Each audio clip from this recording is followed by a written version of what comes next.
Hello students, today we will study our chapter number 3rd for class 7 for subject English. The chapter's name is The Solitary Reaper. The Solitary Reaper, written by William Wordsworth, is a ballad. It is one of the Wordsworth's most famous poems.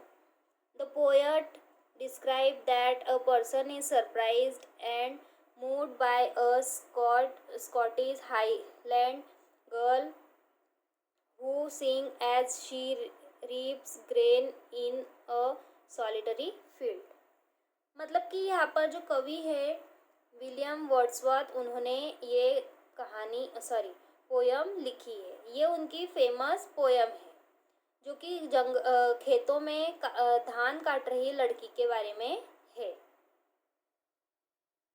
Behold her single in the field, you solitary highland lass, reaping and singing by herself. Stop here or gently pass.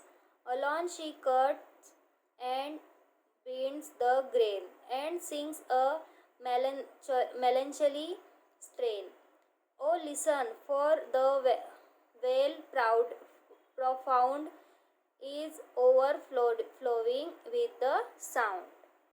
यहाँ पर कवि जो है William Wordsworth, वो ऊंचे क्षेत्रों में, Scotland के ऊंचे क्षेत्रों में घूम रहे हैं और जब वो गुजर रहे थे तो उन्होंने देखा लड़की खेत में गाना गा रही है.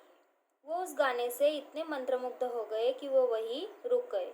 अपनी यात्रा उन्होंने वहीं रोक दी और गाना सुनने लग गए और उसकी जो खूबसूरत आवाज़ थी पूरी घाटी भर में सुनाई दे रही थी. जैसे जैसे वो पहाड़ी पर चढ़ते जा रहे थे, वह गीत उनके कानों में घूमता जा रहा था और लंबे समय तक उनके साथ रह रहा था.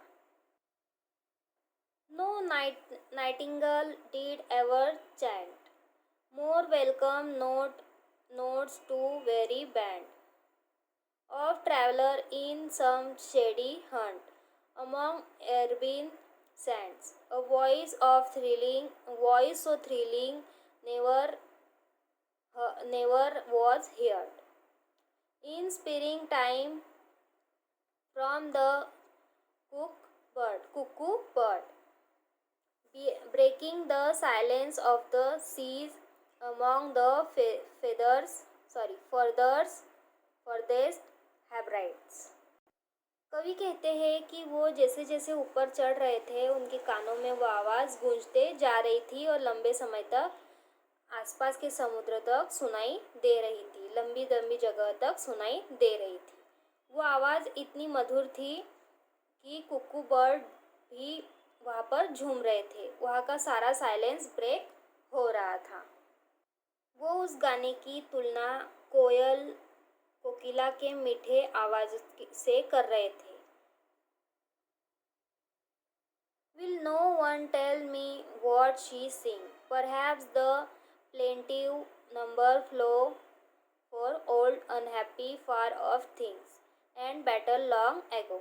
Or is it some more humble lie, familiar matter of today? Some natural sorrow, loss or pain that has been and may be again. कवि जो थे उस जगह से बहुत दूर थे, इसलिए उस लड़की के गाने को समझने में वो असमर्थ थे. फिर भी गीत के द्वारा साजिश करते हुए, आश्चर्य करते हुए वो गीत के विषय में सोच रहे थे और गीत उनके आनंद को विचलित कर रहा था और वो वहीं खड़े रह गए और अपने काम के बारे में उन्होंने मधुर गीत को सुनकर खुश हो रहे थे. एक बात स्पष्ट है कि उस गीत में दुख था और उनके नोट्स जो थे, उस गाने के नोट्स जो थे, उसमें बहुत दुख था और वो चाहते थे कि उसका गाना और आगे बढ़े. और अंत में कवि ने अपने तरीके से अपने दिल में वो गाने की स्मृति को लेकर वो जाना चाहते थे. Whatsoever the theme, the maiden song as if her song could have no ending. I saw her singing at her work and ever the sickle bending. I listened motionless and still, and as I mounted up the hill. The music is my heart I bore long after it was heard no more. मतलब कि जो कवि है वो कह रहे हैं कि मैं इस सॉन्ग को, इस गाने को उस आखिरी नोट तक सुनना चाहता हूँ, और वो क्यों गा रही है, उसके काम करते हुए कैसे गा रही है, उसे देखना चाहता हूँ।